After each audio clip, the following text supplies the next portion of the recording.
They raped her, murdered her, and threw her in a ditch. That was their answer to a world that had denied.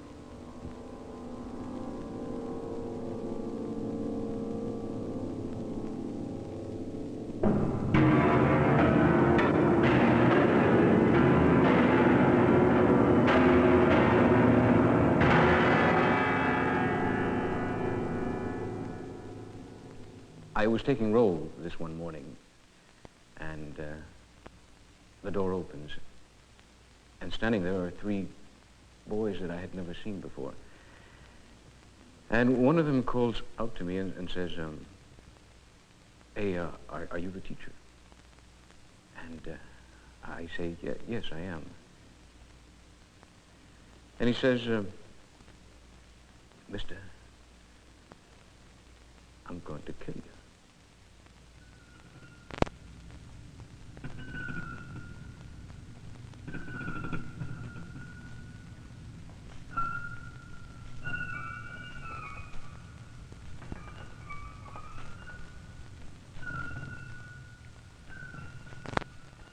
A gun.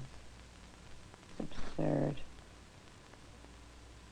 Every other house has a gun inside, so any kid can pick one up as easily as opening a book. Easier, actually, and sooner. Well, violence seems much more exciting than education.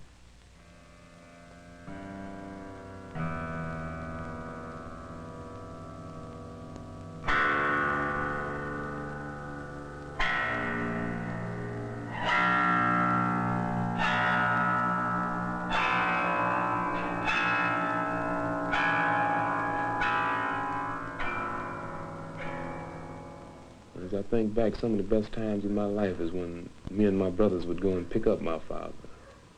Take him out and just show him a good time while we could.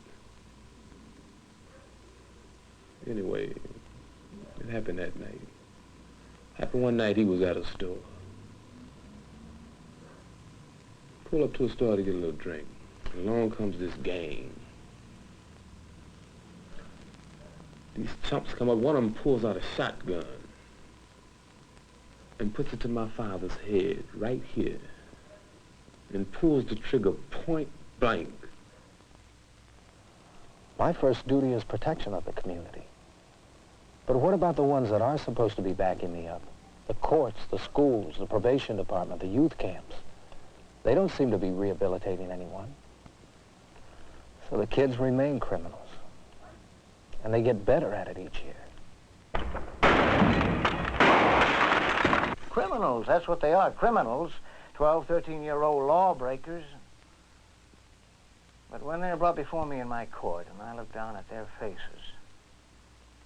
just like my grandson, I think, my God, what a shame.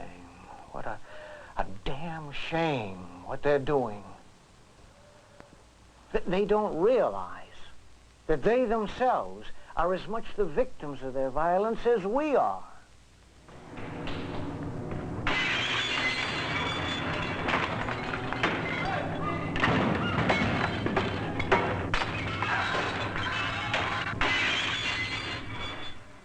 At the probation department, a girl once said to me that she lamented turning 18 because she hadn't killed anyone and couldn't now without risking punishment as an adult. The whites simply don't have gangs. It's always called clubs or organizations, but it's all the same. Gangs.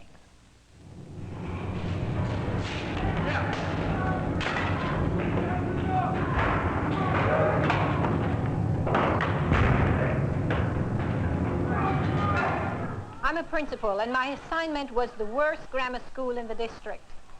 A school that was always being vandalized. I decided to meet the problem with an action program.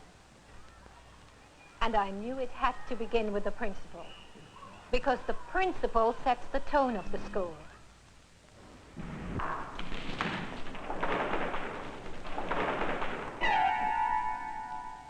Getting arrested. It's always funny because the courts somehow think that they're doing something bad to you by getting you arrested. It was no big thing for us. I don't want In a gang, it's instant power, it's instant status, it's instant success, it's instant friends, and instant enemies too. Bill. What I do want is out. Get some bread and get away from the gang. Especially those little dudes, man. They're the stone cold dudes. The killing. I've been to so many funerals. I'm tired.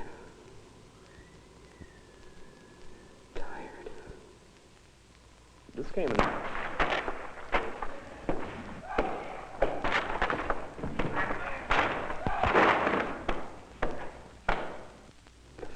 Mail last week. An invitation to a conference on crime in the schools. I told them they should have a couple of gang members there, and they went for it.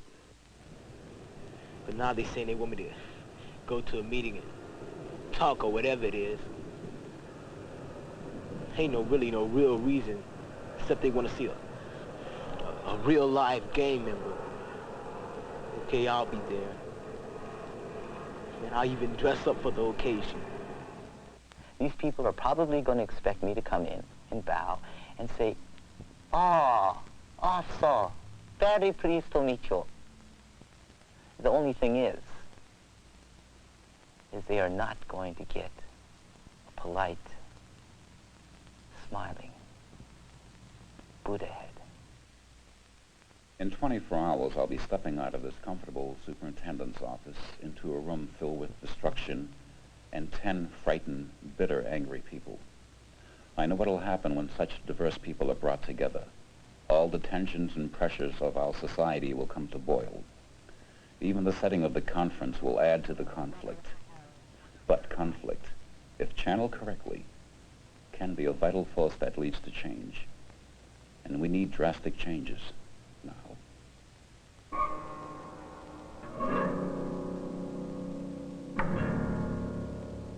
Vandalism up 35%. Homicide up 73%. Burglaries up 86%. Robberies up 306%. Forcible rape up 61%. Assault on students up 167%. Assault on teachers up 7,100%. Now, these figures are the increases between 1964 and 1968 for crimes in our schools. And between 1968 and today, the crime of violence has gotten even worse. Oh, that's an ugly picture. Ugly like this room. Well, it certainly isn't your normal conference hall, but it is effective. I can remember talking to a gang worker. I asked him why we administrators were so ineffective. How could we reach the people? He said it was all a matter of approach, and I hope this room will be the beginning. So again, we sit and talk, but this time with people from every area of youth crime, including youth. It's the only way to deal with violence in our schools.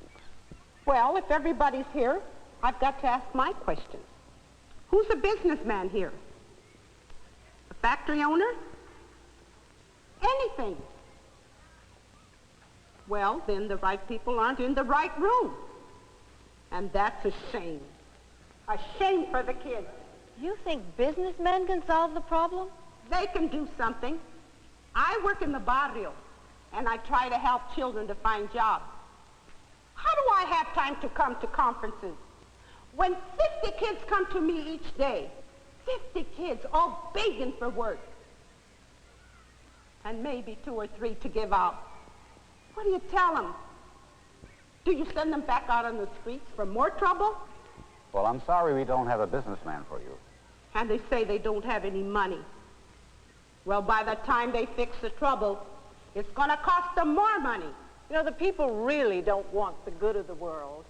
It's just not exciting enough. Well, I do think the problem's a little more complex than that. Well, what would you say it is? Well, how much can you say that hasn't been said before? Okay. For one thing, the schools are, to a large extent, responsible for their own situation. The problem lies in the extreme of no discipline. Do you know what these kids should be today? Brighter than ever. Why isn't this happening? Because the schools have made themselves the enemy of the kids. Just take a look down this block. You see a whole row of untouched buildings, and this one right in the center. The only one vandalized. A school. It isn't fair to blame the schools. Are the schools your enemy, Key? Man, it's not your school. You don't have a say in what it does. The school, man, I mean, like, doesn't just ignore you. Nah, goes a lot further than that. I mean, it tells you you're going to fail. What about you, Carson? Man, there just isn't anything there for me. Even if I was to go to school, try to do something. Hey, man, that's going to take a lot of bread. That's the thing I ain't got. Just like any place else, the schools don't serve the folks. The knights and the ladies get all the benefits. So you join a gang. Join a gang for acceptance. You join a gang in order to survive, man. Do they have to behave like animals, killing each other, devouring each other? Is that what the children really want? We don't have children anymore. What we do have is criminals, hoodlums, rapists, and murderers. And that's why you can't blame the schools. I'm not picking on any one of you, but we teachers get so tired of hearing it's the school's fault. It's the teacher's fault all the time. The violence comes to us. It's there before we even open the door. You look. Look at how much time a child spends in school and how much time he's at home. Look at the two. It begins in the school. But where do the children spend their first years? Who gives them the way to see things? It's the family. All children pay more attention to their friends. Anybody but their parents. Ever have your child really listen to you? Sit. See it like I see it.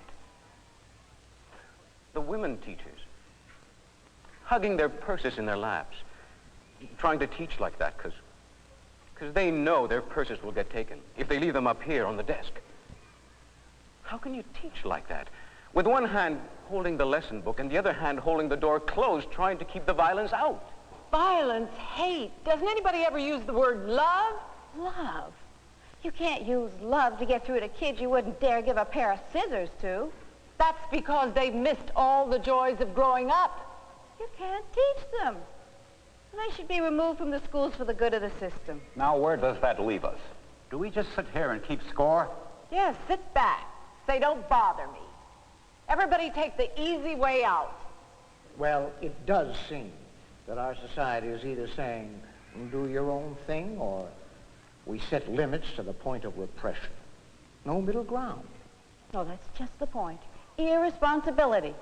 Well, understand, do your own thing has been twisted. It's been translated into anything goes. Well, anything can't go, or everything will go. Everything has gone. No one fears the law. It's time we start doing our job. Let everyone know, if they commit a crime, they're going to be punished. Agreed.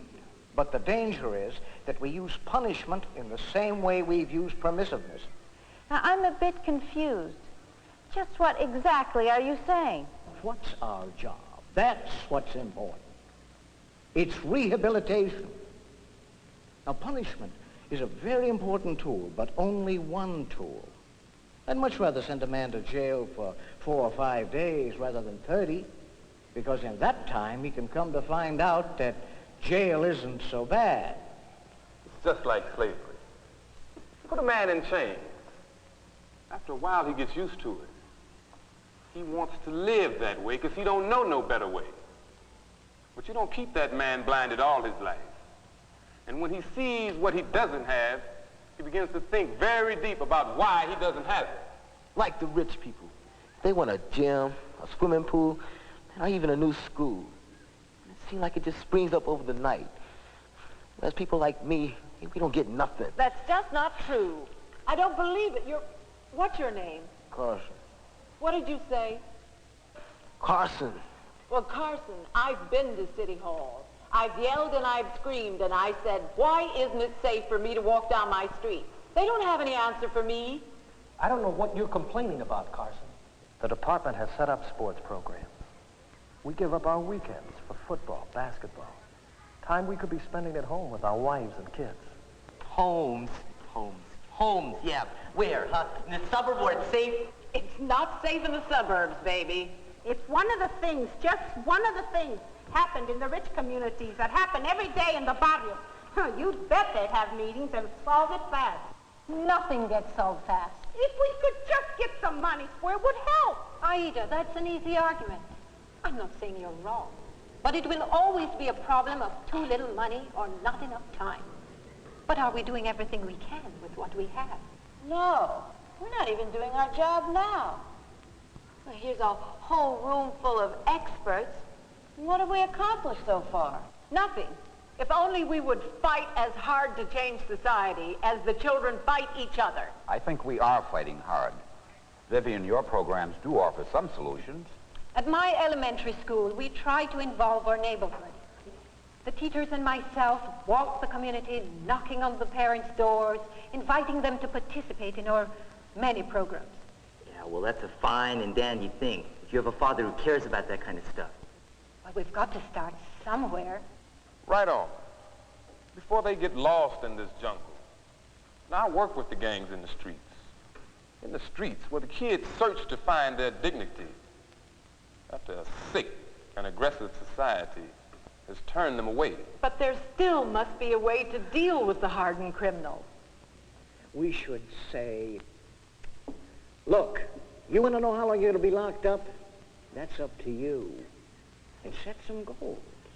You say, look, bud, before you get out of here, you got to learn to read or whatever.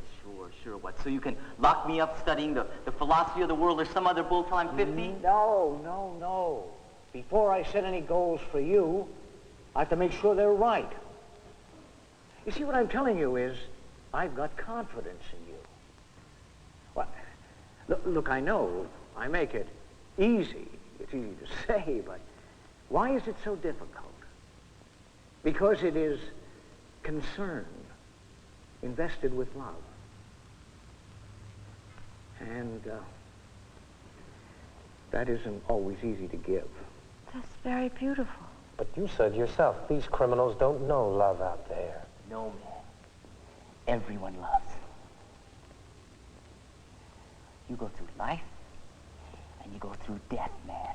Every day out there on the street, and your brothers and your sisters are right there beside you. They live, and they die for you, man, and you do the same. Because there's something that's always there, officer, and nobody, not one of you, is ever going to feel it. Life and death? What do you mean I'll never feel it? Something's very wrong when the gangs use 12-year-olds for hitmen. Because they know they're not going to be punished for murder.